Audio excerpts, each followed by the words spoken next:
কষ্ট হলেও 60টা মিনিট কথা শুনে যান। আমি রাজনৈতিক বক্তব্য এখানে দিতে আসি নাই, আমি এখানে কোনো দলের ভোট চাইতে আসি নাই। কারণ আমি জামাতে ইসলামীকে চিনি না, আমি বিএনপিকে চিনি না, আমি জাতীয় পার্টি চিনি না, আমি পীর সাহেব চরমনাই বুঝি না, আমি আল্লামা মামুনুল হক বুঝি না। আমি যতক্ষণ কোরআন নিয়ে বসে আছি ততক্ষণ কোরআনের পক্ষেই কথা বলবো। কথা বলেন ঠিক কিনা? কোরআনের পক্ষে যদি জামাতে ইসলামী কাজ করে তাহলে আমরা সেই জামাতে ইসলামীর পক্ষে কাজ করব, এটা আমাদের ঈমানি দায়িত্ব। কোরআনের পক্ষে যদি তারেক রহমান কাজ করেন আমরাও তারেক রহমানের পক্ষে কাজ করব, এটা আমাদের ঈমানি দায়িত্ব। কোরআনের পক্ষে যদি আল্লামা মামুনুল হক কাজ করেন আমরাও তার পক্ষে কাজ করব, কারণ এটা আমাদের ঈমানি দায়িত্ব। কথা বলেন ঠিক কিনা? আর যদি কোরআন জামাতে ইসলামীর বিরুদ্ধে চলে যায় আমরাও জামাতে ইসলামীর বিরুদ্ধে। কোরআন যদি বিএনপির বিরুদ্ধে চলে যায় আমরাও বিএনপির বিরুদ্ধে। এই কোরআন যদি আল্লামা মামুনুল হকের বিরুদ্ধে চলে যায় আমরাও মামুনুল হকের বিরুদ্ধে। এই কোরআন যদি চরমনায়ের বিরুদ্ধে চলে যায় আমরাও চরমনায়ের বিরুদ্ধে। কোরআন যেখানে আমরা সেখানে, কোরআন নেই যেখানে আমরাও নেই সেখানে। কথা বলে ঠিক কিনা? শুনতে রাজি আছেন? শুনতে রাজি আছেন? তাহলে ভালো করে মাথাটা নিচু করে সংশোধনের নিয়তে বসেন। 60টা মিনিট কথা হবে ইনশাআল্লাহ তাআলা। সম্মানিত ভাইয়ের আমার, এই যে আমার বাম পাশে বসে আছেন এই মাদ্রাসার মুহতামিম, ডান পাশে বয়োজ্যেষ্ঠ একজন আলেম মুরব্বী বসে আছেন, সামনে অনেক পরহেজগার ব্যক্তি এখানে আছেন। আব্দুল বারীর মাথায় টুপি থাকতে পারে, পরনে জুব্বা থাকতে পারে, আব্দুল বারী বক্তা হতে পারেন, কিন্তু প্রিয় ভাইয়েরা আমার, এই মাজলিসে আব্দুল বারীর চেয়েও পরহেজগার মুত্তাকিন বান্দা আল্লাহর থাকতে পারে। এমনও দিন মজুর আছে, এমনও শ্রমিক আছে আব্দুল বারীর চেয়েও পরহেজগারের দিক দিয়ে আল্লাহর কাছে অনেক প্রিয়। ও আমার প্রিয় ভাইয়েরা, এখানে আপনারা মুত্তাকিন বান্দারা বসে আছেন, পরহেজগার ব্যক্তিরা বসে আছেন। আমি যদি আপনাদেরকে প্রশ্ন করি প্রিয় ভাইয়েরা, এখানে প্রাপ্তবয়স্ক যারা আছেন, যারা ছোট বাচ্চা তারা নয়, আপনারা যারা প্রাপ্তবয়স্ক তাদের ভিতরে, আপনাদের ভিতরে এমন কেউ এখানে আছেন নাকি জীবনে কোনো গুনাহ নাই, জীবনে কোনো পাপ নাই, জীবনে কোনো ধরনের গুনাহ আপনি করেন নাই? এমন ব্যক্তি যদি থাকেন আমি অনুরোধ করব প্রিয় ভাই একটু হাত তুলে বলেন আমি জীবনে গুনাহ করি নাই। কই আছে? আছে? নাই নাই নাই। তার মানে বোঝা গেল এখানে আমরা যারা প্রাপ্তবয়স্ক রয়েছি আমরা সবাই গুনাহ করেছি, সবাই আমরা গুনাহগার, কম আর বেশি সবাই গুনাহ করেছি।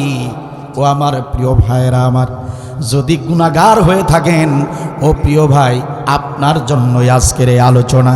কারণ আজকের এই আমলগুলো জানার পর যদি মানতে পারেন আমার আল্লাহর ওয়াদা সমস্ত গুনাহগুলো আমি আল্লাহ ক্ষমা করে দিব।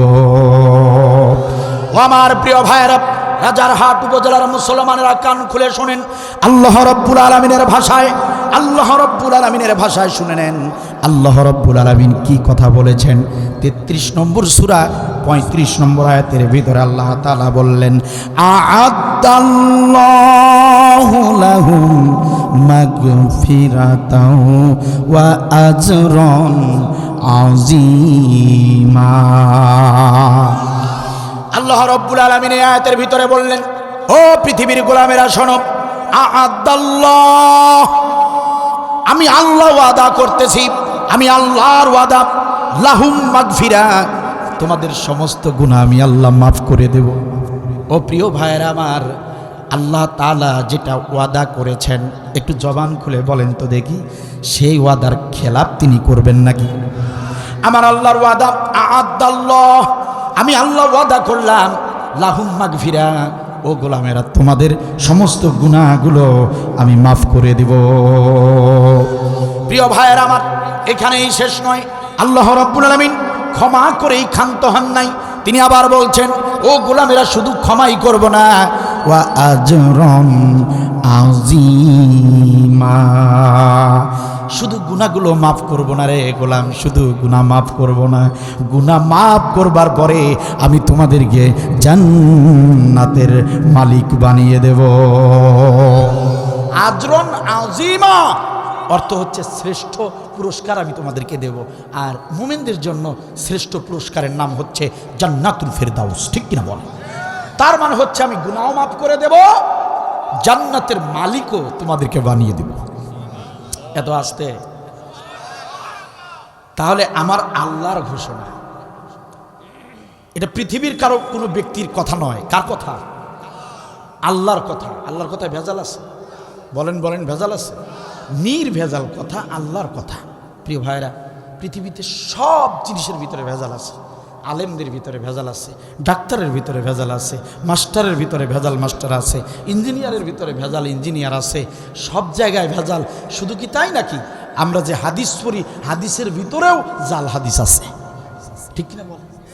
শুধুমাত্র কেবলমাত্র একটা জায়গায় কোনো ভেজাল নাই, ঢোকে নাই, কিয়ামত পর্যন্ত ঢুকবেও না। একটু জবান খুলে বলেন তো দেখি, সেটা কি?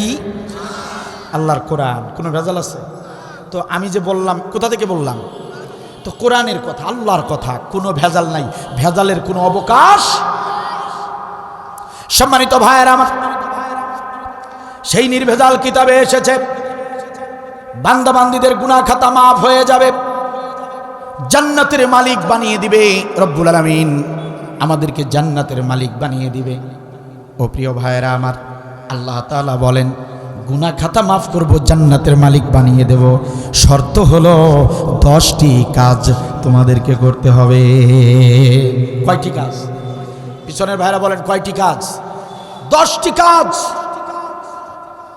আমি খুব সংক্ষিপ্ত আকারে এই 10টি কাজের কথা আপনাদের কাছে কান পর্যন্ত পৌঁছে দেব, আপনাদের সামনে পেশ করবো ইনশাআল্লাহ তাআলা। আপনাদের কষ্ট হবে। আমি কি বলবো? একটা একটা করে কি বলবো? পিছনের ভাইরা বলবো। আল্লাহ রাব্বুল আলামিন বলেন, গোলামেরা শোনো, তাহলে 10টি কাজ তোমাদের কি করতে হবে, তবেই তোমরা এই পুরস্কারগুলো পাবে।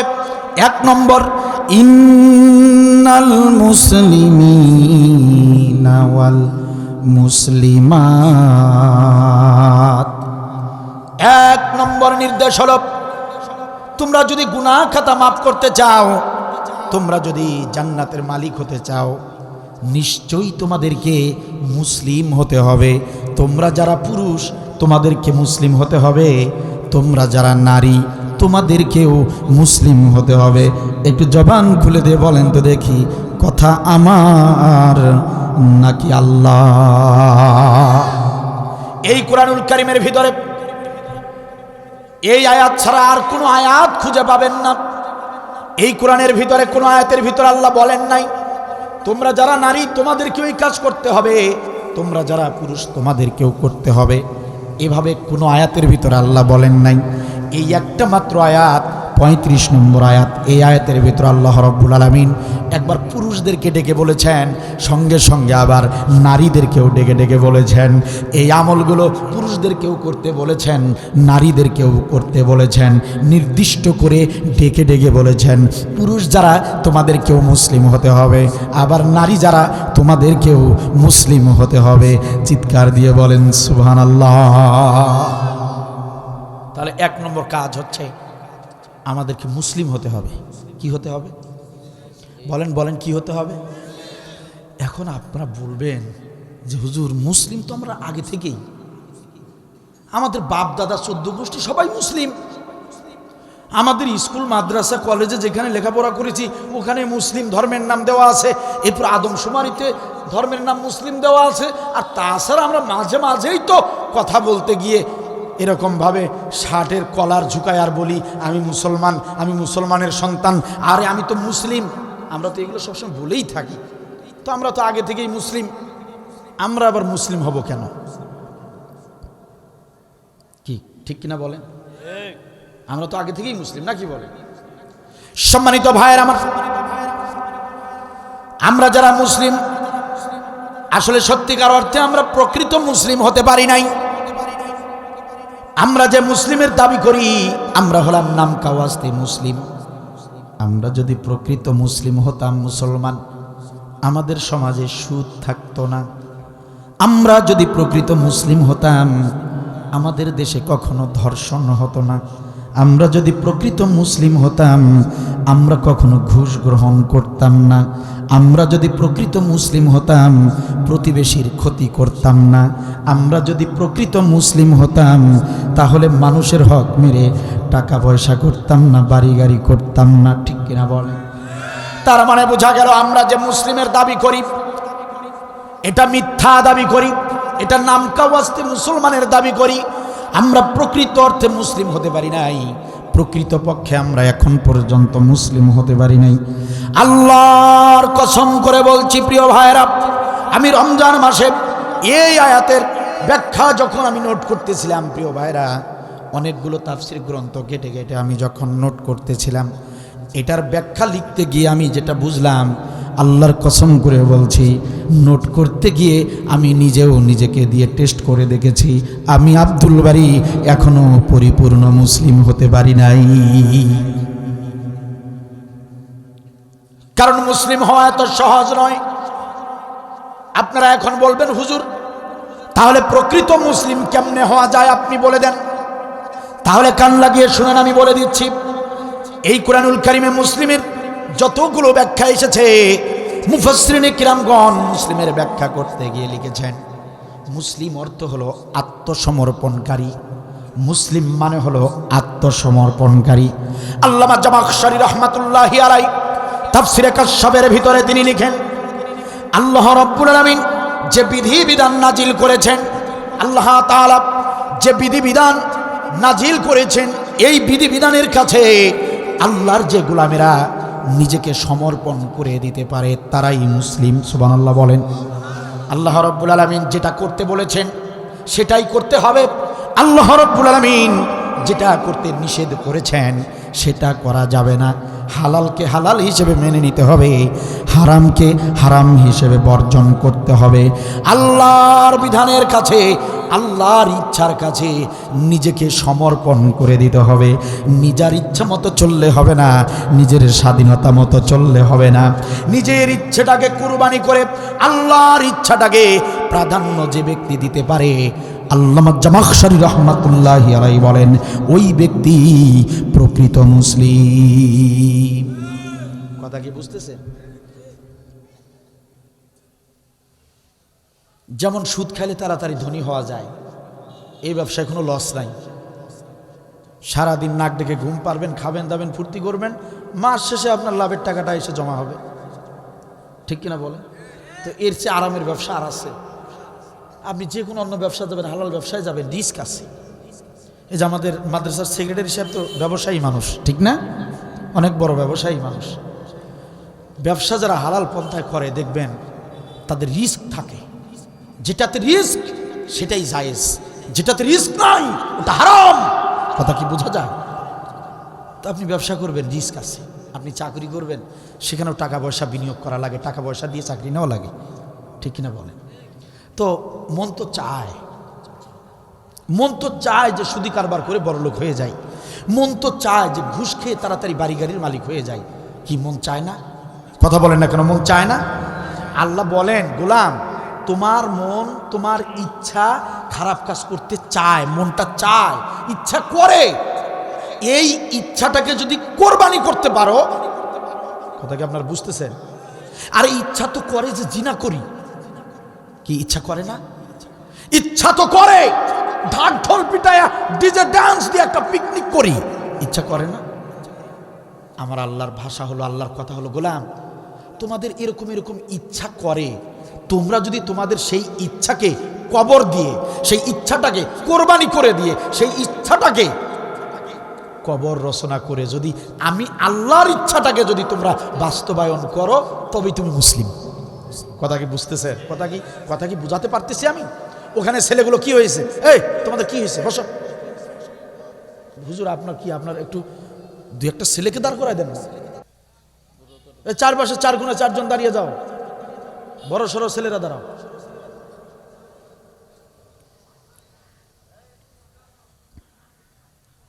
খারাপ লাগছে আপনাদের? কষ্ট হচ্ছে?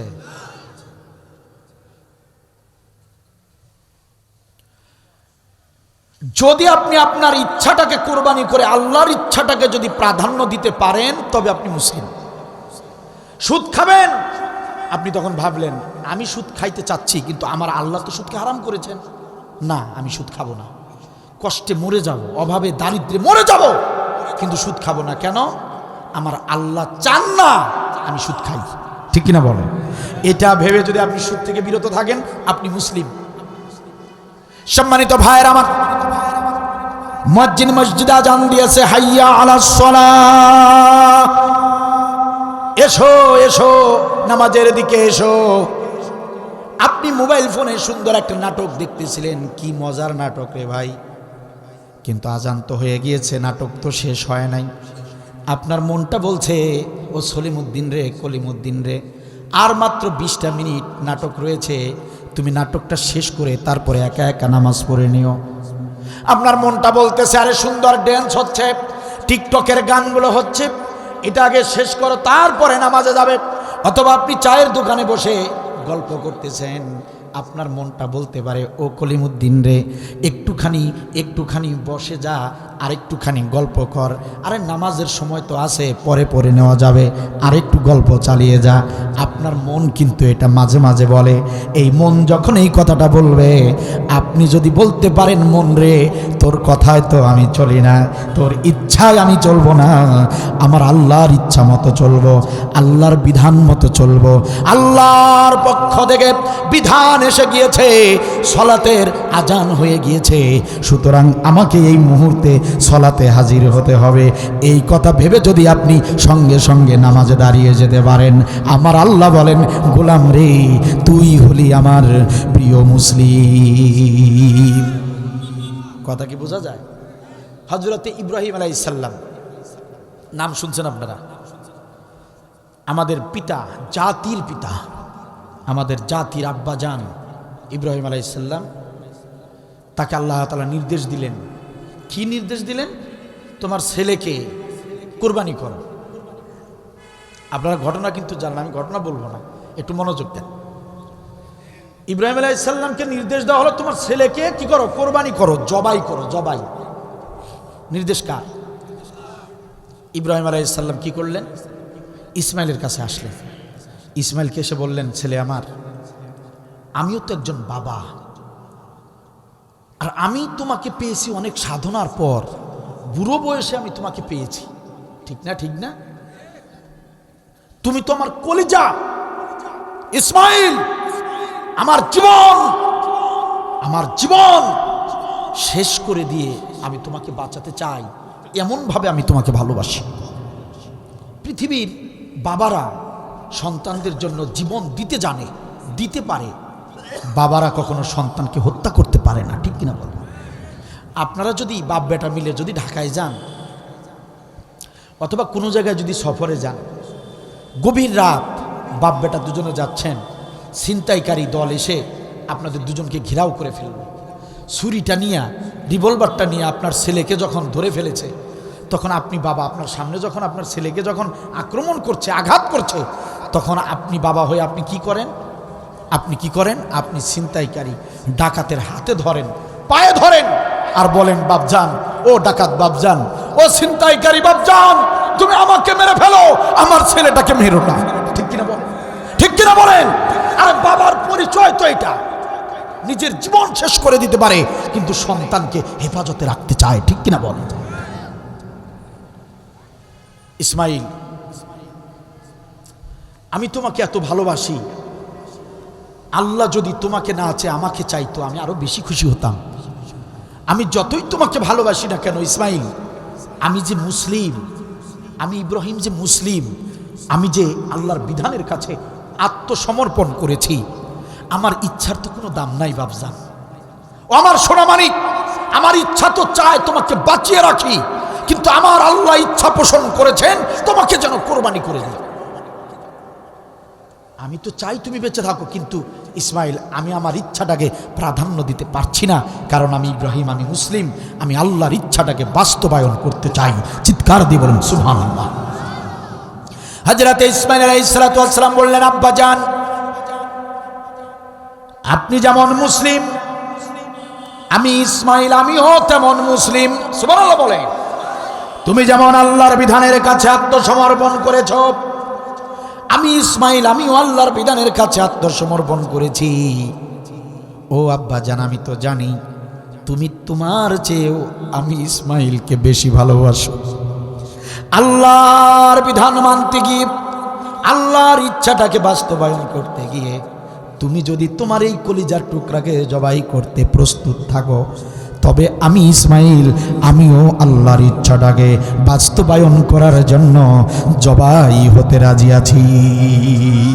সাতাজিদুনি ইনশাআল্লাহ মিনাস সাবিরিন।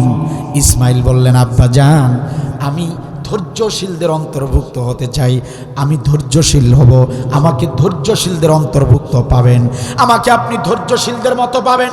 আপনি গলায় ছুরি লাগায় দেন, আমি একটু নড়াচড়া করব না, আমি একটু আপত্তি করব না, বাধা দেব না।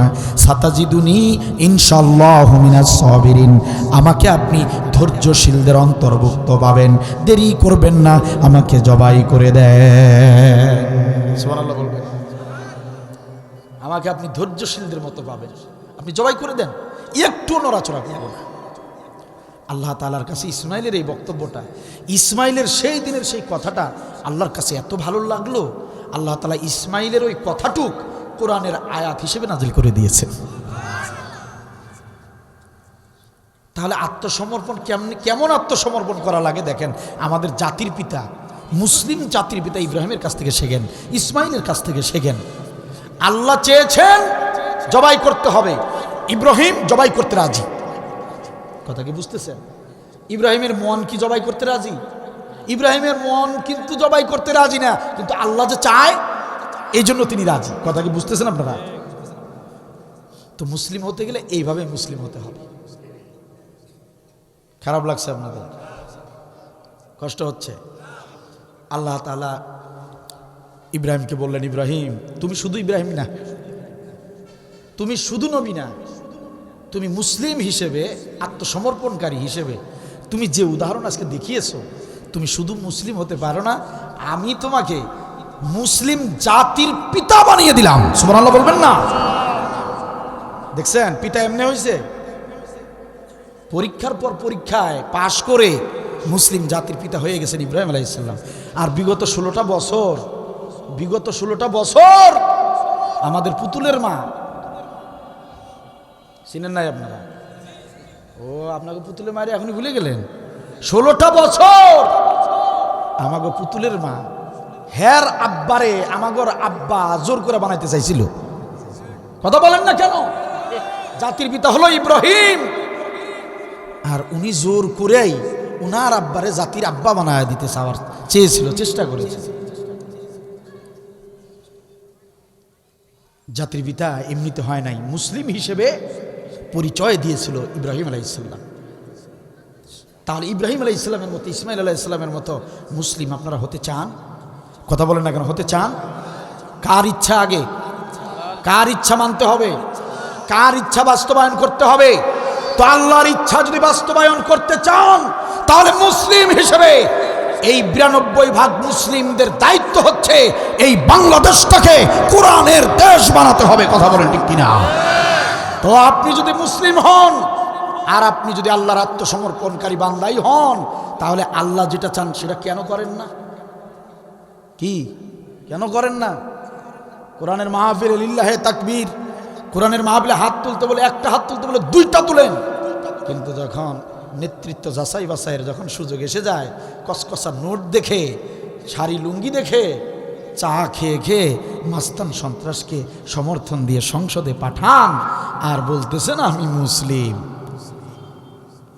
বাটপারি করার জায়গা পান না, ঠিক কিনা বলেন? তাহলে আল্লাহ যেটা চান সেটা করতে হবে। আল্লাহ চান এই দেশটা কোরআনের দেশ হয়ে যাক।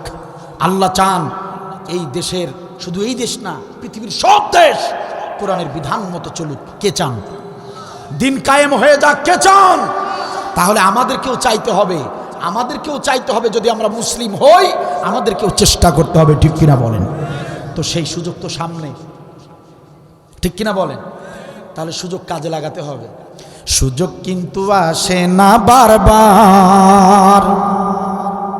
ও মুসলমান, গর্ব এবার কোরআনের সরকার।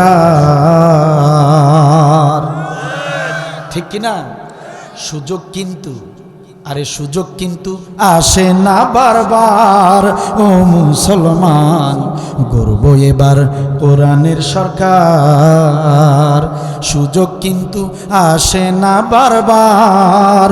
ও মুসলমান, গর্ব এবার কোরআনের সরকার। কোথায় রইলেন হাজি গাজী, দিন কায়েমে হয়ে যান রাজি।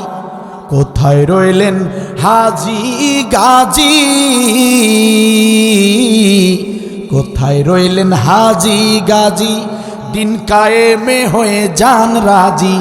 একই ভুল, একই ভুল, আরে একই ভুল করবেন না বারবার। ও মুসলমান, গর্ব এবার কোরআনের সরকার। সুযোগ কিন্তু আসে না বারবার। ও মুসলমান, গর্ব এবার কোরআনের সরকার। ঠিক কিনা বলে? কোথায় রইলেন শ্রমিক মজুর, করব মোরা বৈষম্য দূর। কোথায় রইলেন শ্রমিক মজুর, কোথায় রইলেন শ্রমিক মজুর, করব মোরা বৈষম্য দূর। সবাই পাবে, সবাই পাবে, আরে সবাই পাবে ন্যায্য অধিকার। ও মুসলমান, গর্ব এবার কোরআনের সরকার। সুযোগ কিন্তু আসে না বারবার। ও মুসলমান, গর্ব এবার কোরআনের সরকার। ঠিক কিনা বলে? কোরআনের সরকার আপনারা দেখতে চান? তাহলে প্রত্যেককে কাজ করতে হবে, প্রত্যেককে চেষ্টা করতে হবে। কথা কি বুঝতেছেন? ডাক্তার শফিকুর রহমান তিনি চাইলেই এই দেশে দিন কায়েম হবে না। তারেক রহমান তিনি চাইলেই এদেশে দিন কায়েম সম্ভব নয়। আল্লামা মামুনুল হক চাইলেই এই দেশে দিন কায়েম সম্ভব নয়। পীর সাহেব চরমোনাই তিনি চাইলেই এই দেশে দিন কায়েম করতে পারবেন না। এই দেশে দিন কায়েম সম্ভব হবে তখন এদেশের মুসলমানেরা, সাধারণ পাবলিকেরা যখন দিন কায়েম করার চেষ্টা করবেন, তখনই এই দেশে দিন কায়েম সম্ভব। ঠিক কিনা বলেন? ওনারা একা একা পারবেন? আপনারা যদি চেষ্টা না করেন, তাহলে চেষ্টা করতে হবে সবাইকে। মুসলিম হিসেবে এটা আমাদের দায়িত্ব, এটা আমাদের কি? প্রিয় ভাইয়েরা আমার, কান খুলে শোনেন, কেমন মুসলিম হওয়া লাগবে একটা ঘটনা শোনায় দেই। হযরতে ওমরের আদালতে দুইজন যুবক একজন আসামিকে টেনে হিচড়ে হযরতে ওমরের আদালতে হাজির করেছে। হযরতে ওমর বললেন, ও হে যুবক দুজন, কাকে তোমরা ধরে এনেছো? কাকে তোমরা হাত বেঁধে আমার আদালতে হাজির করেছো? কি হয়েছে বলো দেখি, কি হয়েছে তোমাদের বলো। হযরতে ওমর তখন অর্ধজাহানের খলিফা। দুই যুবক ডাকতে বলে, আমিরুল মুমিনিন, খলিফাতুল মুসলিমিন, এই যে এই যুবকটাকে দেখেন, এই যুবক আমাদের দুজনের আব্বা জানকে হত্যা করেছে। হাতে নাতে আমরা তাকে ধরেছি। এই যুবক আমাদের আব্বা জানকে হত্যা করেছে, এই জন্য আমাদের আব্বা জানের খুনিকে আমরা ধরে আপনার আদালতে হাজির করেছি। আমিরুল মুমিনিন, খলিফাতুল মুসলিমিন, এই যুবককে আপনি কিসাসের বিধানের আলোকে আপনি হত্যার বদলে হত্যা শাস্তির ফয়সালা দিয়ে দিন। হযরত ওমর বললেন, ও হে যুবক, কেন তুমি ওদের বাবাকে হত্যা করেছ? কি কারণে হত্যা করেছো বলো রে যুবক। ও যুবক বলো, তোমাকে তো আমি চিনি না, এর আগে দেখেছি কিনা জানি না। মুসাফির যুবক, সে একজন মুসলিম যুবক, ডাকতে বলে, আমিরুল মুমিনিন, খলিফাতুল মুসলিমিন, আমি একজন মুসলিম ঘরের সন্তান, আমি একজন মুসলিম, আমি একজন মুসাফির মানুষ। আমাকে তো আপনি চিনবেন না, কারণ আমি এই অঞ্চলের মানুষ না। আমি এক বিদুইন মানুষ, আমি এক ব্যবসায়ী গাজেব। মুসাফির হালতে আপনাদের এই অঞ্চলে এসেছি। আমিরুল মুমিনিন খলিফাতুল মুসলিমিন বিশ্বাস করেন, এদের আব্বাজানকে আমি স্বেচ্ছায় আমার ইচ্ছায় হত্যা করি নাই। হযরত ওমর বললেন, খোলামেলা বলো, কি ঘটনা ঘটেছে বলো। মুসাফির ডাকতে বলে, আমিরুল মুমিনিন খলিফাতুল মুসলিমিন, আমি তো উটের পিঠে চড়ে আমি এই এলাকার দিকে মরুর পথ ধরে আমি এগিয়ে যাচ্ছিলাম। হঠাৎ করে আমি ক্লান্ত হয়ে গেলাম, বড় ক্লান্ত শ্রান্ত হৃদয় নিয়ে আমি, ক্লান্ত শ্রান্ত শরীরে নিয়ে আমি মরুভূমির একটা জায়গায় সুন্দর করে আমি শুয়ে পড়লাম রেস্ট নেওয়ার জন্য, একটুখানি বিশ্রাম নেবার জন্য। আমার উটটাকে একটা জায়গায় বেঁধে রেখেছি। আমিরুল মুমিনিন উটটাকে বেঁধে রেখে আমি একটুখানি শুয়ে পড়েছি একটু রেস্ট নেবার জন্য। আমি যখন ঘুম থেকে জাগলাম, ঘুম থেকে জেগে দেখি উট তো আমার কাছে নাই, যেখানে বেঁধে রেখেছিলাম সেখানে আর উটকে পাওয়া গেল না। আমি এদিকে সেদিকে চতুর্দিকে খুঁজতে লাগলাম, কারণ আমি যে জায়গায় রেস্ট নিচ্ছিলাম উট ছাড়া আমি বাড়ির দিকেও যেতে পারবো না। উট ছাড়া আমি বাড়ির দিকে যদি রওনা করি, বাড়িতে পৌঁছার আগেই আমাকে পানির পিপাসায় মরতে হবে। আবার উট ছাড়া যদি সামনের দিকেও যেতে যাই, শহর পর্যন্ত পৌঁছতে পানির পিপাসায় আমাকে মরে যেতে হবে। কারণ উটের সঙ্গেই থাকে পানি, উটের পিঠেই রয়েছে খাবার পানীয়। উট তো সব কিছু নিয়ে হারিয়ে গিয়েছে, কি উপায় হবে আমার? আমি এদিকে সেদিকে খুঁজতে লাগলাম, খুঁজতে খুঁজতে তাকিয়ে দেখলাম একজন বয়োজ্যেষ্ঠ মুরব্বী পাকা দাড়িওয়ালা লোক আমার উটের মাথায় পাথর মেরে মেরে আমার উটটাকে হত্যা করতেছে। আমি দৌড়ে ছুটে গেলাম, ওই বয়োজ্যেষ্ঠ মুরব্বীকে চিৎকার করে বললাম, ও মুরব্বী, আমার উটটাকে মেরে ফেলবেন না, মেরে ফেলবেন না। কিন্তু বয়োজ্যেষ্ঠ লোকটি আমার কথা শুনলো না। আমি যখন উটের কাছে পৌঁছে গেলাম, গিয়ে দেখলাম আমার উট আর জীবিত নাই। ওই আমার সম্মুখেই ওই বয়োজ্যেষ্ঠ এক মুরব্বী লোক আমার উটটাকে হত্যা করেছে। আমি বললাম, আপনি বয়স, আপনি একজন বয়স্ক লোক, বয়োবৃদ্ধ মানুষ, আপনি একজন মুরব্বী মানুষ, কিন্তু মানবতা বলতে কিছু নাই, হৃদয়ে বুঝি আপনার কোনো দয়া মায়া নাই? উট একটা প্রাণী, একটা অবলা জীব, একটা অবলা জন্তু, আপনি তাকে এভাবে হত্যা করলেন কেন? মুরব্বী ডাক দিয়ে বলে, আরে তোমার উট নাকি? তোমার উট আমার অন্যায় করেছে, আমার বড় ক্ষতি করে ফেলেছে। এই যে তাকিয়ে দেখো, আমার ফসলগুলো নষ্ট করেছে তোমার উট, এই কারণে আমি তোমার উটটাকে হত্যা করেছি। মুসাফির বলে, আরে অবধ, আরে বেকুব লোক, আপনার যদি ক্ষতি হয়ে থাকে আমি আপনাকে জরিমানা দিতাম, আমি আপনার ক্ষতিপূরণ করে দিতাম, কিন্তু আপনি কেন হত্যা করলেন? এই কথা বলতেই আমিরুল মুমিনিন খলিফাতুল মুসলিমিন, আপনি শুনুন, এই কথা বলাতে ওই বয়োজ্যেষ্ঠ মুরব্বী আমাকে আক্রমণের চেষ্টা করলো, আমাকে আঘাত করার চেষ্টা করলো, আমার দিকে ধেয়ে এসেছে, আমাকে হত্যা করবার জন্য আমার গায়ে হাত তুলেছে। আমি যুবক মানুষ আর উনি মুরব্বী মানুষ, আমি নিজ চোখে দেখলাম উনি আমার উটটাকে হত্যা করেছে, হত্যাও করেছে, আবার এই কথা বলাতে আমার উপরে চড়াও হয়েছে। আমি আমার রাগটাকে হজম করতে পারলাম না। আমিরুল মুমিনিন হাতের কাছে একটা পাথর পেলাম, পাথর দিয়ে ওই বয়োজ্যেষ্ঠ মুরব্বীকে একটা পাথর দিয়ে আঘাত করলাম। আল্লাহর কসম করে বলছি, আমিরুল মুমিনিন তাকে আমি হত্যা করার জন্য আঘাত করি নাই। আমি চেয়েছিলাম একটু ব্যথা দেব, একটু আঘাত দেব। আমি আঘাত করবার জন্য পাথরটা দিয়ে তাকে আমি একটা ঢিল দিলাম। যখনই ঢিলটা দিয়েছি, ওই ঢিলটা শরীরের অন্য জায়গায় না গিয়ে তার মাথায় পড়েছে। মাথায় ঢিলটা লাগার কারণে তৎক্ষণাৎ ওই মুরব্বী লোকটি মারা গিয়েছে। অনিচ্ছাকৃত হত্যা। আমি তার শরীরে আঘাত করতে চেয়েছি যাতে সে ব্যথা পায়, কিন্তু লোকটির মাথায় গিয়ে পড়েছে পাথর, চিৎপটাং হয়ে পড়ে সেই সঙ্গে মৃত্যুবরণ করলো, সঙ্গে সঙ্গে সে মৃত্যুবরণ করলো। আর তার এই দুই ছেলে এসে আমাকে সেখান থেকে ধরে আপনার আদালতে হাজির করেছে। আমিরুল মুমিনিন খলিফাতুল মুসলিমিন হযরত ওমর বললেন, ও যুবক, তোমাদের আব্বা জানকে এই মুসাফির ব্যক্তি ইচ্ছা করে হত্যা করে নাই, অনিচ্ছাকৃতভাবে হত্যাটা হয়ে গিয়েছে। তোমরাও যেহেতু মুসলিম, এ মুসাফির ব্যক্তি আগন্তুক ব্যক্তি, এও তো মুসলিম, মুসলিম হিসেবে দেখো তো এই মুসলিম অপরাধীকে ক্ষমা করে দেয়া যায় কিনা।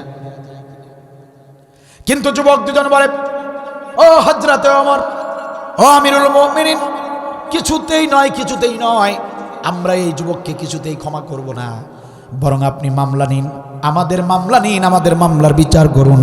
আমাদের বাবাকে যেভাবে হত্যা করেছে পাথরের আঘাতে, অনুরূপ কোরআনের কিসাসের বিধান দিয়ে এই যুবককেও পাথরের আঘাতে আঘাতে হত্যা করতে হবে। মামলা হয়ে গেল। কথা কি বুঝতেছেন? কোরআনের আদালতে যদি বাদী পক্ষ যদি ক্ষমা করে দেয় তাহলে আসামি ক্ষমা পেয়ে যায়। বাদী পক্ষ যদি ক্ষতিপূরণ নিয়ে টাকা পয়সা নিয়ে ক্ষমা করে দেয় তাহলে কোরআনের আদালতও তাকে ক্ষমা করে দেয়। সুবহানাল্লাহ বলবেন না? কিন্তু বাদী পক্ষ যদি ক্ষমা না করে, কোরআনের আদালত, কোরআনের আইন তাকে ক্ষমা করে না। হযরত ওমর রাদিয়াল্লাহু তাআলা আনহু বিচার কার্য শুরু করলেন। হযরত ওমর বললেন, যুবকরে ইচ্ছায় হত্যা করো আর অনিচ্ছায় হত্যা করো, হত্যা যেটা সেটা হত্যাই, হত্যা তো করেই ফেলেছ আর নিজ মুখে স্বীকার করেছ। আমি হযরত ওমর নিজের ইচ্ছা মতো কোনো বিচার করি না। আমি হযরত ওমর, আমি তো কোরআনের কিসাসের বিধান দিয়ে বিচার করি। সুবহানাল্লাহ বলেন। সুতরাং যুবকরে, ও মুসাফির যুবক, আমি ওমরের আদালতের রায় হলো তুমি যেভাবে ওই যুবকদের বাবাকে হত্যা করেছ, পাথর নিক্ষেপ করে তুমি যেভাবে হত্যা করেছ, আমি ওমরের ফায়সালা হলো অনুরূপভাবে আগামী জুমার নামাজ পর, আগামী জুমার দিনে জুমার নামাজ পরে অনুরূপভাবে পাথর নিক্ষেপ করে তোমাকেও হত্যা করা হবে, মৃত্যুদণ্ডের আদেশ দাও, মৃত্যুদণ্ডের আদেশ। প্রিয় ভাইয়ের আমার, মুসাফির যুবক হাউমাউ করে কান্না শুরু করে দিলেন। হযরত ওমর বললেন, ও মুসাফির, কান্না করছো কেন? হাউমাউ করে কেন কান্না শুরু করেছো? বলো, বলো তুমি কি চাও? তোমার শেষ ইচ্ছা থাকলে আমাকে বলতে পারো। যুবক ডাক দিয়ে বলে, আমিরুল মুমিনিন, খলিফাতুল মুসলিমিন, মরে যাব, আমার মৃত্যু হয়ে যাবে, এই ভয়ে আমি কাঁদছি না গো, এই ভয়ে কাঁদছি না গো হযরত ওমর। আমি কান্না করছি এই কারণে, আমি আমার যে এলাকায় বাস করি সেই এলাকার কিছু মুসলমান এবং কিছু বিধর্মী, তারা আমার কাছে কিছু টাকা পয়সা আমানত রেখেছে। আমাকে তারা খুবই বিশ্বাস করে, এলাকার ভিতরে আমাকে তারা সবচেয়ে বেশি ভালোবাসে। অনেকের গচ্ছিত সম্পদ আমার কাছে। আমাকে যদি আপনি যদি মৃত্যুদণ্ড দিয়ে দেন, আমাকে যদি বাড়িতে যাবার সুযোগ না দেন, তাহলে যারা আমার কাছে আমানত রেখেছে ওরা মনে করবে মুসলমানের সন্তান মুসলমান আমাদের টাকা পয়সা মেরে দিয়ে পালিয়ে গিয়েছে। কাল হাসরের ময়দানে ওই সব লোকেরা আমানত খেয়ানতের মামলায় আমাকে আল্লাহর সামনে আসামি বানিয়ে দেবে। আমিরুল মুমিনিন, পৃথিবীতেও আমি হত্যার বিচারে মৃত্যুবরণ করব, আবার হাসরের ময়দানেও আমানত খেয়ানতের আসামি হয়ে জাহান্নামে যেতে হবে। এই কারণে আমি কান্না করছি। ও হযরতে ওমর, শুধু তাই নয়, কয়েকজন ব্যক্তি আমার কাছে কিছু টাকা পয়সা পায়। আমি ঋণগ্রস্ত আছি কয়েকজনের কাছে। আমি যদি বাড়িতে যেতে না পারি তাহলে ওই ব্যক্তিদের ঋণের টাকা আমার পরিশোধ করার তো আর সুযোগ নাই। আমিরুল মুমিনিন, খলিফাতুল মুসলিমিন, শেষ ইচ্ছা যদি আপনি পূরণ করতে চান, আপনি যদি আমার শেষ ইচ্ছাটা পূরণ করতে চান, তাহলে মেহেরবানি করে আমাকে 2 দিনের জন্য ছুটি দেন। আমি বাড়িতে যাব, আমানত যাদের আছে সেই আমানতগুলো তাদেরকে ফিরিয়ে দেব, আর আমার কাছে যারা টাকা পয়সা পায় আমি তাদের ঋণটা পরিশোধ করে আপনার আদালতে এসে হাজির হয়ে যাব। সুবহানাল্লাহ বলবেন না? কথা কি বুঝতেছেন আপনারা? আচ্ছা, আপনাদের কি মনে হয় মৃত্যুদণ্ডের আসামিকে 2 দিনের জন্য ছুটি দিবে সরকার? কি দিবে? পিছনের ভাইরা দিবে? ও, আপনারা কথাই বলতেছেন না। এত অলসতা ভালো না। শিক্ষক ক্লাসরুমে ঢুকে বলছে, ছাত্ররা শোনো, আজকে একজন এই পুরস্কারটা পাবা। কয়জন? তোমাদের ভিতরে একজনকে আমি এই পুরস্কারটা দিব। তো কাকে দিবেন? স্যার বলছে, তোমাদের ভিতরে যে ছাত্রটা সবচেয়ে বেশি অলস তাকে দেব। যে সবচেয়ে বেশি অলস তাকে এই পুরস্কারটা দিব। দেখি কে অলস আছো, হাত তুলে দেখাও। তো ছাত্ররা পুরস্কারের আশায় সবাই হাত তুলেছে, একজন ছাড়া, বল্টু মিয়া, ও হাত তুলে নাই। সবাই হাত তুলেছে, কিন্তু বল্টু মিয়া হাত তুলে নাই। স্যার কয়, কিরে বল্টু, সবাই হাত তুললো পুরস্কারের আশায়, তুই হাত তুলস নাই কেন? কয়, স্যার আমার আলসামি লাগে, আমার অলসতা লাগে, এই জন্য হাত তুলি নাই। স্যার কয়, পাইছি। আরে তুই তো এই পুরস্কারের যোগ্য, সবাই হাত তুলেছে, তুই অলসতার কারণে হাত পর্যন্ত তুলিস নাই। আর তুই তো সবচেয়ে বড় অলস, পুরস্কারটা তোর। বল্টু মিয়া আয় আয় আয় আয়, এদিকে আয়, পুরস্কারটা নিয়ে যা। বল্টু মিয়া কয়, স্যার আমার আলসামি লাগে, আমি যাইতে পারুম না, আপনার যদি ইচ্ছা থাকে আপনি দিয়ে যান। তো এইরকম যদি আলসামি আপনারা করেন, তাহলে কি আর ওয়াজ করা যায়? তাহলে মৃত্যুদণ্ডপ্রাপ্ত আসামিকে কোন সরকার এইভাবে ছেড়ে দিতে পারে না। হযরত ওমর বললেন, মুসাফির রে, ও মুসাফির, পাগল হলে নাকি? তোমাকে আমি চিনি না, তুমি এই দেশের নাগরিক না, এই অঞ্চলের লোক তুমি না, তুমি তো এক বিদুইন, তুমি তো এক মুসাফির, তোমার ঠিকানা আমার জানা নাই, আমরা কোনোদিন তোমার অঞ্চলে যাই নাই। তোমাকে এইভাবে যদি ছুটি দিয়া দেই, তুমি যে আমার আদালতে হাজির হবে, এটার কিসের নিশ্চয়তা আছে? কোনো গ্যারান্টি আছে নাকি? তবে হ্যাঁ, আমি ওমর তোমাকে ছুটি দিতে পারি, আমি ওমর তোমাকে এই রোগসুযোগও দিতে পারি, তোমাকে বাড়িতে যাবার পারমিশনটা দিতে পারি, যদি তোমার পক্ষে কোনো জামিনদার থাকে। কোনো ব্যক্তি যদি তোমার পক্ষে জামিনদার হয়ে যায়, তুমি না আসলে তাকে আমরা হত্যা করব, তোমার অনুপস্থিতিতে সে আমাদের কাছে বন্দী থাকবে। এমন কোনো ব্যক্তি যদি তোমার থাকে, তাকে আমার আদালতে সোপর্দ করো, তাকে আমরা বন্দী করব, আর তোমাকে বাড়িতে যাওয়ার পারমিশন দেব।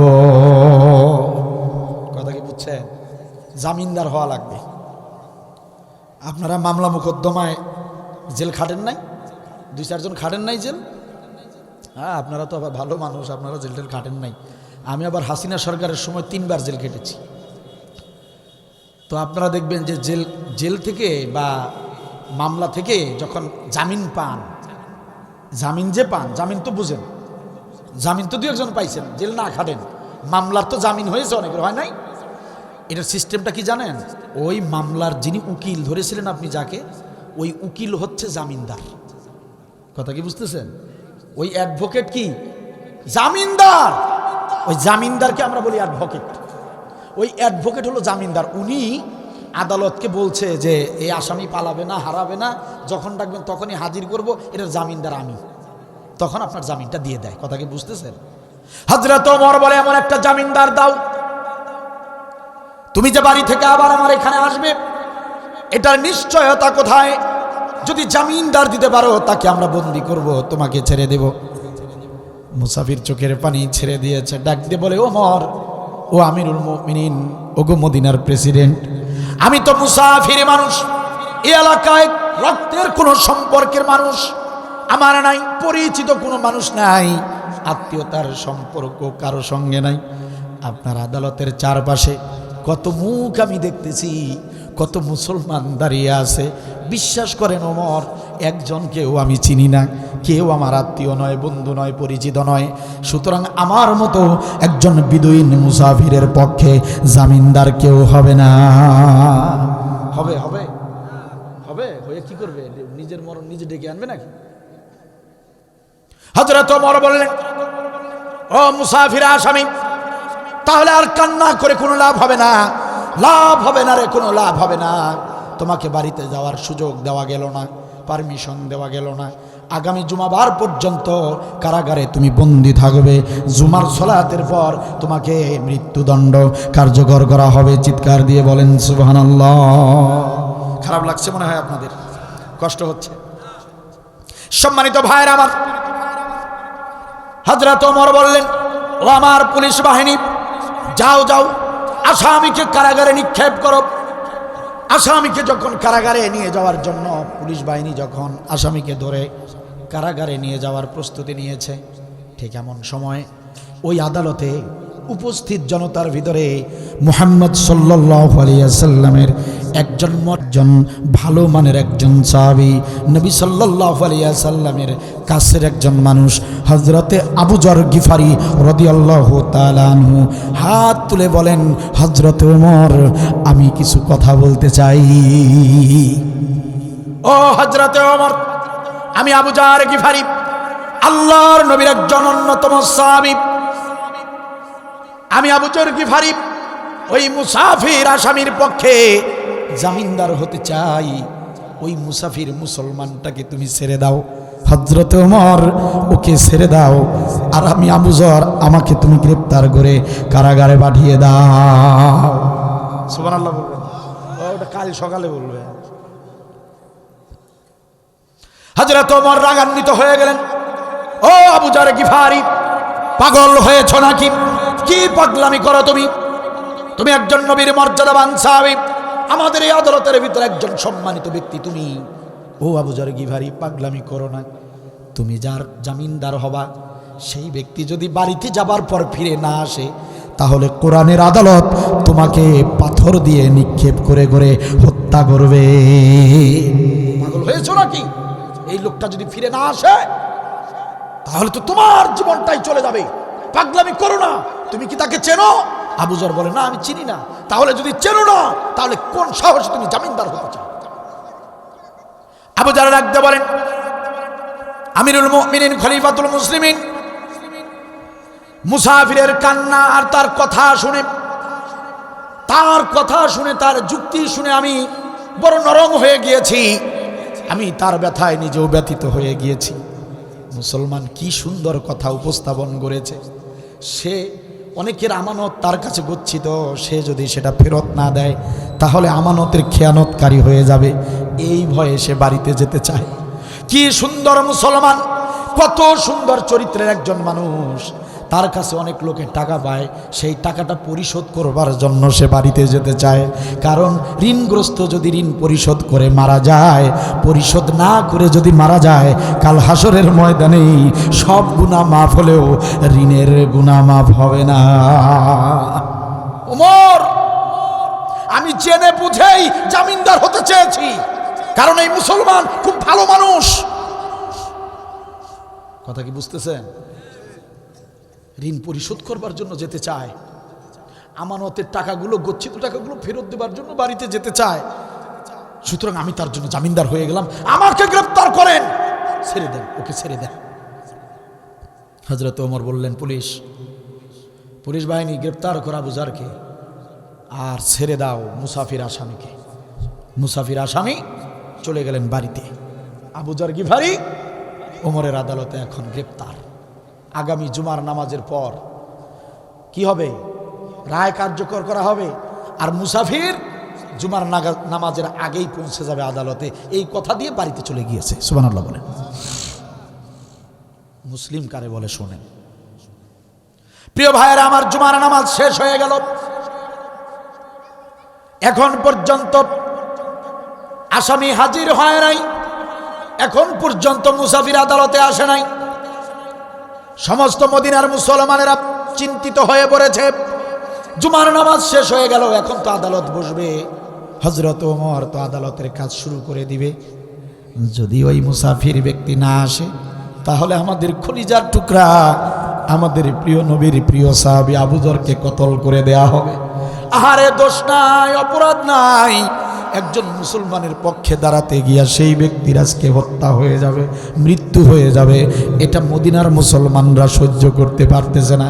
মদিনার আনাচে কানাচে শোকের রোল উঠে পড়েছে। শোকের রোলে সবাই কাতর হয়ে পড়েছে। না জানি আজকে আবু যর গিফারিকে হত্যা করা হবে। সবাই খুবই মন খারাপ নিয়ে বসে আছে। হযরত ওমর বললেন, আদালতের কাজ শুরু করা হোক। আদালতের একজন প্রহরী এসে বলে, আমিরুল মুমিনিন খলিফাতুল মুসলিমিন, আদালতের কাজ তো শুরু করতে বলেছেন, কিন্তু আপনি তো জানেন না, আপনি যে আসামিকে জামিন দিয়েছেন, ছুটি দিয়েছেন, সেই আসামি এখন পর্যন্ত আদালতে হাজির হয় নাই। ওমর বললেন, আবু যর কোথায়? আবু যরকে নিয়ে আসো, আর তাকে হত্যা করার সমস্ত আয়োজন কমপ্লিট করো। সুবহানাল্লাহ বলবেন না? আবু যর নবীর সাহাবী। আবু যর গিফারি আমার কতটা আপন, আবু যর গিফারি কত বড় পরহেজগার, আবু যর গিফারি কেমন আত্মীয়, আবু যর গিফারি কত আপন, এগুলো দেখার টাইম নাই। কারণ হচ্ছে সরকার হচ্ছে কোরআনের সরকার, আদালত চলে কোরআনের আইন দিয়ে, এখানে কোনো স্বজনপ্রীতি চলে না। সুবহানাল্লাহ বলবেন না? এখানে কোনো স্বজনপ্রীতি চলে না। যত প্রিয় হোক আবু যর, কিন্তু সিস্টেমে যা তাই হবে। কথা কি বুঝতেছেন? আর আমাদের দেশের যত প্রধানমন্ত্রী প্রেসিডেন্ট আমরা দেখেছি, যদি প্রধানমন্ত্রীর আত্মীয়ের বিরুদ্ধে মামলা করতে যাইতেন, মামলা করা তো দূরের কথা, আপনাকে ধরে সেফ হাউসে নিয়ে গিয়ে ডিম সিদ্ধ করে তারপর যা করার তাই করত। কথা বলেন না কেন? সাহস কত প্রধানমন্ত্রীর আত্মীয়ের বিরুদ্ধে মামলা করতে আসছে, বলতো না? বলতো না? সাধারণ পাবলিকের বিচারই হয় না বাংলাদেশের আদালতে, আর প্রধানমন্ত্রীর আত্মীয়ের বিরুদ্ধে মামলা করলে সেটার বিচার পাবে জনগণ? কথা বলে না? পাবে, পাবে। এই যে আমাদের পার্শ্ববর্তী থানা উলিপুরের একজন ভাইয়ের নাম হচ্ছে আব্দুর রহিম। আমি যখন জেল খাটলাম কোরআনের কারণে, ইসলামী আন্দোলনের কারণে, আমি যখন কুড়িগ্রাম জেলখানায় জেল খেটেছি, আমার বাসা কিন্তু বুরুঙ্গামারী উপজেলা, আমি থাকি ছিও বাজার, রংপুর। এখানে আমি কিন্তু ঢাকা এই ঠিকানাটা দেই নাই, আমি রংপুরে থাকি, রংপুরের ঠিকানা দেওয়া হয়েছিল। কথা কি বুঝতেছেন? আপনারা আবার ভাববেন না যে আমি ঢাকা থেকে আসছি। কুড়িগ্রামে যখন আমি জেল খাটি, একবার জেল খাটলাম 2 মাস। তো এই 2 মাস জেল যখন খাটলাম, আমার পাশে যিনি ছিলেন, আমার পাশে যিনি থাকতেন, শুইতেন, তার নাম ছিল আব্দুর রহিম, বাড়ি তার উলিপুর। আমি বলছিলাম, ভাই আপনি কি মামলায় এসেছেন? উনি বলছেন যে 9 বছর থেকে আমি জেলের ভিতরে, হত্যা মামলার আসামি। কি আসল ঘটনা? কি আসল ঘটনা? উনি বলেছেন যে উনি ছিলেন মাটি কাটা কামলা, দিনমজুর। কথা বুঝতেছেন আপনারা? আব্দুর রহিম ভাই ছিলেন মাটি কাটা একজন দিনমজুর। মাটি কাটতে গিয়েছিলেন বাহিরে। তো কয়েকদিন থেকে তার স্ত্রীর সঙ্গে মায়ের ঝগড়া বিবাদ, বউ শাশুড়ির ঝগড়া। কথা কি বুঝতেছেন? আব্দুর রহিম ভাই বলতেছে যে আমার মায়ের সঙ্গে আমার স্ত্রীর তুমুল ঝগড়া কয়েকদিন থেকে। তো আমি তো কাজে বেরিয়ে গেছি সকালে খেয়ে, আবার সে সন্ধ্যার সময় আসি। আমি একদিন সন্ধ্যার সময় মাটি কেটে বাড়ির যখন ঢুকলাম, ঘরের ভিতরে ঢুকে দেখি আমার স্ত্রী গলায় ফাঁসি দিয়ে ঝুলে আছে, আত্মহত্যা করেছে। পরে আমি চিল্লাচিল্লি করে সবাইকে ডেকে লাশ নামালাম, লোকজন ডাকলাম, পুলিশ আসলো। রাতের ভিতরেই আমার শ্বশুরবাড়ির লোকজন আমার বিরুদ্ধে হত্যা মামলা দিয়ে দিয়েছে। কথা কি বুঝছেন? তারা তাদের মেয়েকে হারিয়েছে, কে হত্যা করেছে ওটা দেখার বিষয় না ওদের। ওদের কথা হলো আমরা আমার মেয়েকে হারিয়েছি, তাদের ছেলেকে আমরা শান্তিতে থাকতে দেব না। শ্বশুরবাড়ির পক্ষ থেকে আব্দুর রহিমের নামে হত্যা মামলা দেওয়া হলো। কথা কি আপনারা বুঝতেছেন? স্ত্রী হত্যা মামলা। তো আমাদের তো জামিন হয়ে গেল, কিন্তু আব্দুর রহিম ভাইয়ের সমস্যাটা হলো যে এখনো রায় হয় নাই। কি হয় নাই? রায় হয় নাই। জেলে কতদিন থেকে? হ্যাঁ বোঝেন বোঝেন, এখন বুঝতেছেন কি? কথা বুঝতেছেন আপনারা? রায় হবার পর দোষী না নির্দোষ সেটা তো রায় হবার পর। উনি দোষী না নির্দোষ এইটা এখন পর্যন্ত রায় হলো না, অথচ 9 বছর থেকে জেলের ভিতরে বসে আছে। আমাকে বলল, বাড়ি ভাই একটু আমার জন্য একটু চেষ্টা করবেন। সংগঠনের অনেক বড় বড় উকিল আছে আপনাদের, উকিলদেরকে আপনাদের সংগঠনের দায়িত্বশীল তাদেরকে দিয়া 2-3 জন উকিলের সঙ্গে কথা বলে, আমি একটা মাজলুম মানুষ, আমি একটা নিরপরাধ মানুষ, আপনি সংগঠনের লোকদেরকে বলবেন, আমার এই কষ্টের কথাটা বলবেন, এবং তারা যেন 2-1টা উকিল দিয়ে আমার যাতে করে রায়টা তাড়াতাড়ি হয়, যাতে রায়টা তাড়াতাড়ি হয়। রায় হয় না, শুনানি হয় না, শুনানি যাতে তাড়াতাড়ি হয় এই ব্যবস্থাটুকু আপনি করবেন। আমাকে অনুরোধ করে বলছিলেন। আমি জামিন পাবার পরে আমি আমাদের সংগঠনের বড় ভাইদেরকে বলে উকিলের ব্যবস্থা করে শুনানির ব্যবস্থা করে দিয়েছিলাম। কয়েকটা শুনানির মধ্যেই খুব দ্রুত গতিতে ফায়সালা হয়ে গেল। প্রমাণ, সাক্ষী সব কিছুর উপর ভিত্তি করে জজ সাহেব তাকে বেকসুর খালাস দিয়েছে। কথা কি বুঝতেছেন? প্রমাণ হয়ে গিয়েছে নিরপরাধ, উনি হত্যা করে নাই। কিন্তু কথা হলো আব্দুর রহিম ওই যুবক মানুষটা নিরপরাধ, নির্দোষ হওয়া সত্ত্বেও 9টা বছর জেলের ভিতরে থাকতে হলো। এটার দায়ভার কে নিবে? কথা কি আপনারা বুঝতেছেন? আপনি অপরাধ করেন নাই, বিচার করতে 9 বছর সময় নিল। যে আইন বিচার করতে, আপনি দোষী না নির্দোষ, এইটা বিচার করতে যদি 9 বছর সময় লাগে, আর 9টা বছর যদি আপনাকে জেলের ভিতরে থাকা লাগে, তাহলে বুঝতে হবে ওই আইন, ওই বিধান দিয়ে মানব জাতির শান্তি হতে পারে না। এর জন্য প্রয়োজন কোরআনের আইন। মানব জাতির সুবিচারের জন্য প্রয়োজন কোরআনের বিধান। 12টা বছর ধরে কোরআন হাতে নিয়ে এ জাতির লোকদেরকে বারবার এই জিনিসটা বোঝানোর চেষ্টা করেছি। মানুষের তৈরি আইন, ব্রিটিশের তৈরি আইন দিয়ে এই মানব জাতির কখনো কল্যাণ হতে পারে না। এই মানব জাতির কল্যাণ, মানব জাতির সুখ শান্তি হতে পারে কোরআনের বিধান চালু হলে, তাছাড়া বিকল্প কোনো পথ খোলা নাই। এই কথা বুঝিয়ে আসতেছি, 12 বছর ধরে বোঝানোর চেষ্টা করছি আমার এই বাংলাদেশে। 12 বছর ধরে ওয়াজের ময়দানে এই কথাগুলো বলছি, কিন্তু দুঃখজনক হলেও সত্য, আমার জাতির লোকেরা কোরআনের বিধানটাকে আজ পর্যন্ত বুঝতে পারল না। আমার জাতির লোকেরা নামাজ বোঝে, আল্লাহর বিধান মেনে নামাজ পড়ে। আমার জাতির লোকেরা রমজান মাসে আল্লাহর বিধান মেনে ইফতারের সময় ইফতার, সাহরির সময় সাহরি গ্রহণ করে, হজ্জের সময় সমস্ত হুকুম আহকাম আল্লাহর বিধান মতো হজ পালন করে। আমার জাতির লোকেরা ছেলে বিয়ে করানোর সময় একটা সুন্দর নেককার পর্দানশীলা মেয়ে খোঁজে, সেখানেও আল্লাহর বিধান খোঁজে। আমার জাতির লোকেরা জানাজা নামাজে গিয়েও আল্লাহর বিধান মতো জানাজা নামাজ আদায় করে। কিন্তু আমার জাতির লোকেরা সঠিক সময়ে, মূল কাজের সময় আমার জাতির লোকেরা আল্লাহর বিধান খোঁজে না। সব জায়গায় আল্লাহর বিধান মানে আমার জাতির লোকেরা, অথচ যখন নেতৃত্ব যাচাই বাছাইয়ের সুযোগ এসে যায়, যখন সংসদ গঠনের সুযোগ এসে যায়, তখন আমার জাতির লোকেরা, ওই নামাজিরা, ওই হাজিরা, ওই রোজাদারেরা, ওই ইমানদারেরাই সমাজের সবচেয়ে খারাপ মানুষটা, সমাজের সবচেয়ে বড় মাস্তান, সমাজের সবচেয়ে বড় সন্ত্রাস, সমাজের সবচেয়ে বড় চাঁদাবাজ, সমাজের সবচেয়ে বড় দুর্নীতিবাজ, সমাজের সবচেয়ে দুশ্চরিত্র নেতাদেরকে সাপোর্ট দিয়া সংসদে পাঠায়। যেই কারণে এদেশে কোরআনের সংসদ তৈরি হয় নাই।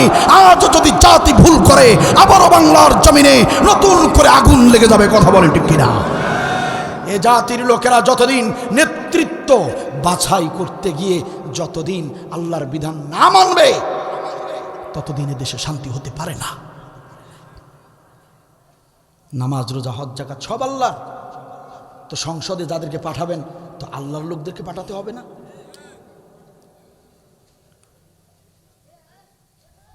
কথা কি বোঝা যায়?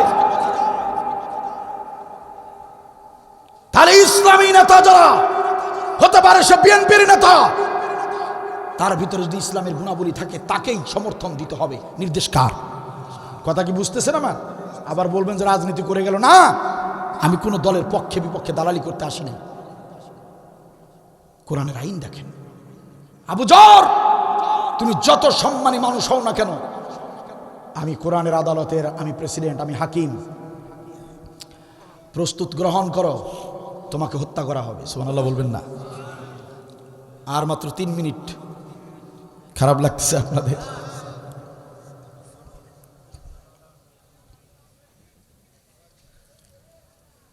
সম্মানিত ভাইয়ের আমার, হযরত আবু যর গিফারিকে বেঁধে রাখা হলো, জল্লাদকে ডাকা হলো। জল্লাদ, ও জল্লাদ, দেরি করো না, পাথর হাতে নিয়ে দাঁড়িয়ে যাও, মৃত্যুদণ্ড কার্যকর করতে হবে। জল্লাদ চোখের পানি ছেড়ে দিয়ে বলে, হযরতে ওমর, আমিরুল মুমিনিন, খলিফাতুল মুসলিমিন, পারবো না গো, আমি পারবো না। প্রয়োজনে আমার চাকরি আপনি খেয়ে দেন, আমি জল্লাদ আমার হাত দিয়ে নিরপরাধ নবীর সাহাবী আবু যর গিফারিকে আমি হত্যা করতে পারবো না।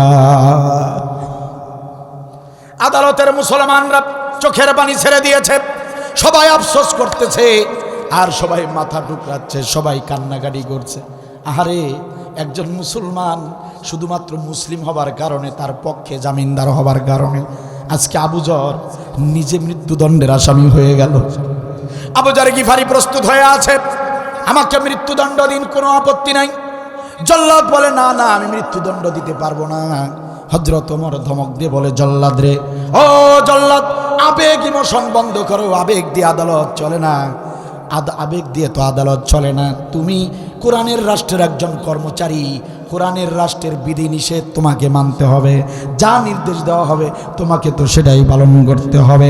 ও আমার ভাইরা, একান্ত আপনজনেরা আমার, এখন মৃত্যুদণ্ড কার্যকর করা হবে আবু যর গিফারির। ঠিক এমন সময় একজন ব্যক্তি বাহির থেকে দৌড়ে আদালতের ভিতরে ঢুকে ডাক দিয়ে বলে, আমিরুল মুমিনিন, ওগো খলিফাতুল মুসলিমিন, আমি বাহিরে বারবার তাকিয়ে দেখতেছিলাম আসামি আসে কিনা, ওই আসামি লোকটা আসে কিনা, আমি তাকেই খুঁজতেছিলাম।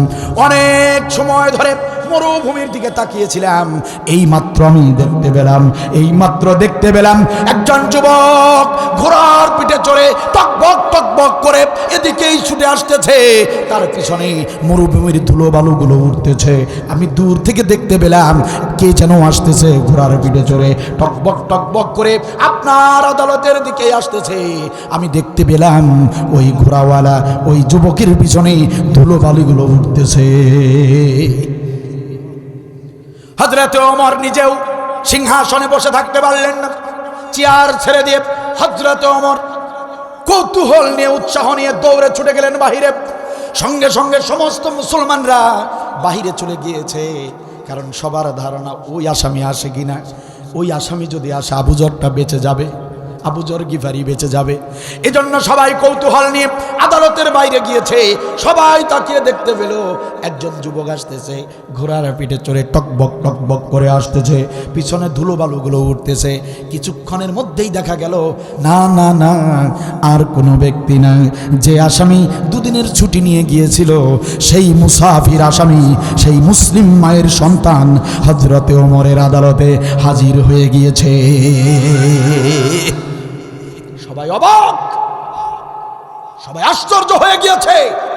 মৃত্যু পথযাত্রী যেখানে গেলে নির্ঘাত মৃত্যুদণ্ড হবে, এটা জেনেও বাড়ি থেকে আবার এসেছে আসামি নিজের মৃত্যুকে বরণ করার জন্য। এটা কি অবাক করা ঘটনা নয়? আদালতের কাজ নতুন করে শুরু করা হলো।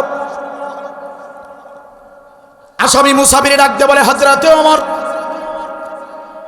আমাকে ভুল বুঝবেন না, আমি নির্দিষ্ট সময়ে পৌঁছে যেতাম, কিন্তু আমার ঘোড়ার পায়ের খুরা রোগ হয়ে গিয়েছিল, মাঝখানে সে দৌড়াতে পারছিল না, তাকে রেস্ট দিয়ে ঘোড়াটাকে কিছুক্ষণ পর পর থামিয়ে আমাকে আসতে হয়েছে। এই কারণে আসতে আমার দেরি হয়ে গেল, নয়তো জুমার নামাজের আগেই আমি আপনার আদালতে হাজির হয়ে যেতাম। হযরত ওমর বললেন, মুসাফির রে, তোমাকে এই মুহূর্তে হত্যা করা হবে, তার আগে তোমাকে আমি প্রশ্ন করতে চাই। আমি ওমর তোমার কাছে জানতে চাই, ও মুসাফির রে, ও মুসাফির, বড় জানতে ইচ্ছে করছে আমার। তুমি ছুটি পাবার পরে বাড়িতে যখন চলে গেলে, বাড়িতে গিয়েছো, তুমি তো চাইলেই বাড়িতেই থাকতে পারতে, তুমি তো চাইলেই পালিয়ে কোথাও বাঁচতে পারতে। তুমি যদি আদালতে না আসতে তাহলে তোমাকে তো আমরা খুঁজে পেতাম না, তোমাকে আমি হত্যাও করতাম না। তুমি চাইলেই নিজেকে বাঁচাতে পারতে, কিন্তু সেটা না করে তুমি আমার আদালতে কেন হাজির হয়েছো? কারণটা কি? কথা বুঝতেছে? আসামি ডাকতে বলে, আমিরুল মুমিনিন, আমি কেন এসেছি শুনে নেন। বারবার আমাকে বিবেক দংশন করেছে, আমার বিবেক আমাকে বারবার বলেছে, ও মুসাফির, আল্লাহর গোলাম, তোমার কারণে আবু যর গিফারি জামিনদার হয়েছে। ও মুসাফির গোলাম রে, আবু যর তোমার রক্তের কেউ না, আত্মীয় বলতেও কেউ না। আবু যরকে তুমিও এর আগে কখনো দেখো নাই, আবু যরও তোমাকে কোনোদিন দেখে নাই। আবু যর গিফারি শুধুমাত্র একটা কারণে তোমার জন্য জামিনদার হয়েছে। কারণ আবু যর গিফারি যখন শুনেছে তুমি একজন মুসলিম, তুমি একজন ভালো মুসলিম, তুমি একজন সত্যিকারের মুসলিম, এটা যখন আবু যর বুঝতে পেরেছে, তখন তোমার পক্ষে সে জামিনদার হয়েছে। বিবেক আমাকে বলছে, ও গোলাম রে, ও আল্লাহর গোলাম রে, তুমি যদি আজ নিজের প্রাণের ভয়ে যদি আদালতে না যাও, এক মুসলিম ভাই, তুমি মুসলিম হবার কারণে, তোমার পাশে দাঁড়ানোর কারণে আবু যর গিফারির যদি আজকে মৃত্যুদণ্ড হয়ে যায়, সারা বিশ্বের মানুষ ভাববে এক মুসলিম যেন আরেক মুসলিমের উপকার না করে।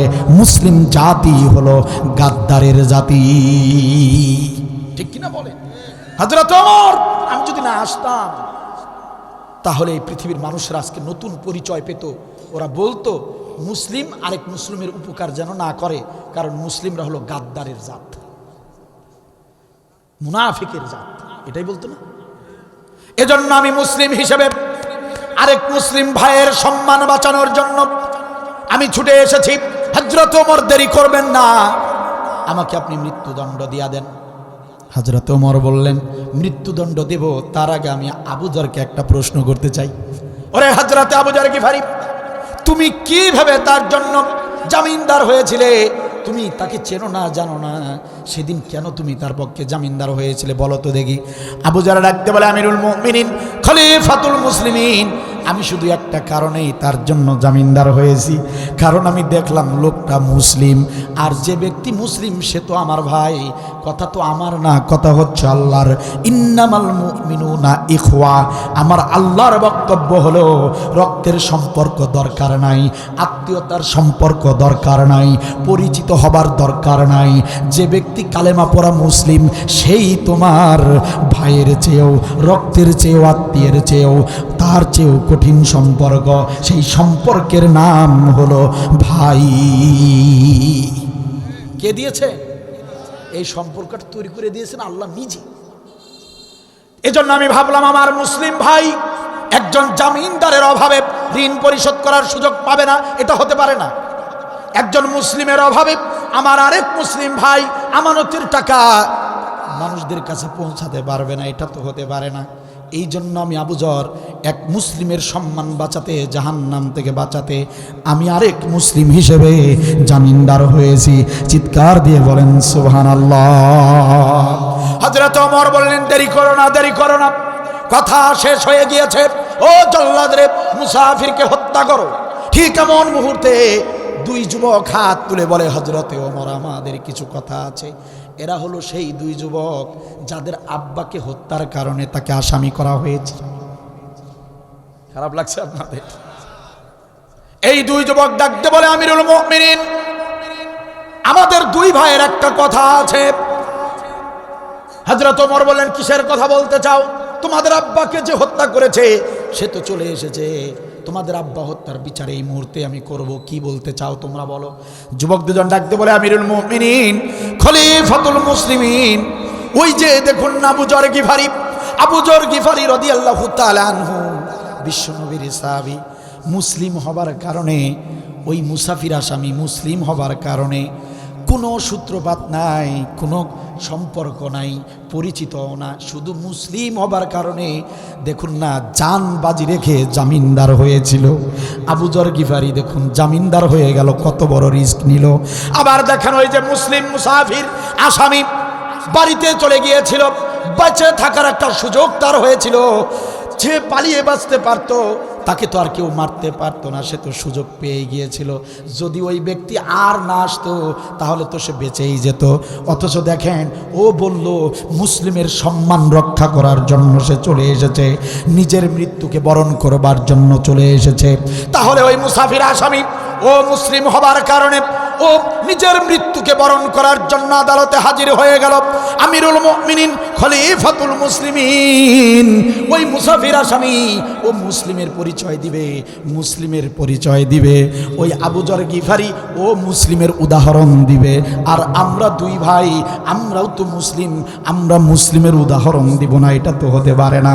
ওই আবু যর যদি আসামির জন্য এতটুকু করতে পারে, আর আসামি যদি আবু যরকে বাঁচানোর জন্য বাড়ি থেকে ছুটে আসতে পারে, আমরা দুই ভাই মুসলিম হবার কারণে ওই আসামিকেও ক্ষমা করে দিতে পারি। আমার দিকে তাকান, লুক অ্যাট মি।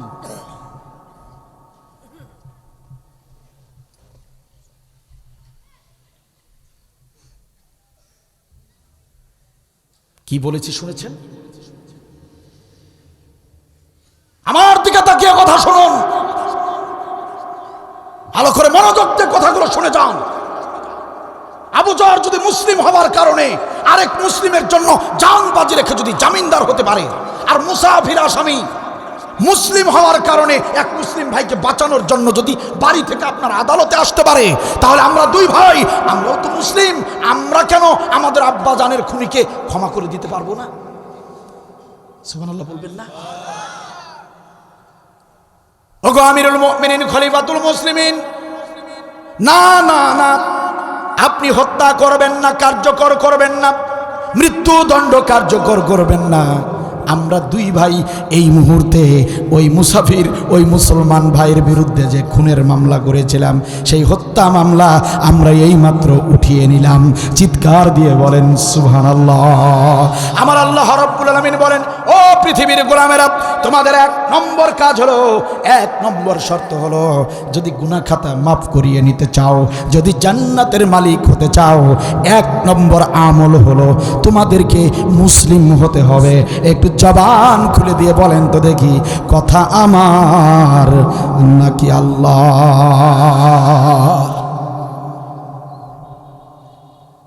সম্মানিত ভাইরা, 2 নম্বর আমল, ওয়াল মুমিনিনা ওয়াল মুমিনাত, মুমিন হতে হবে।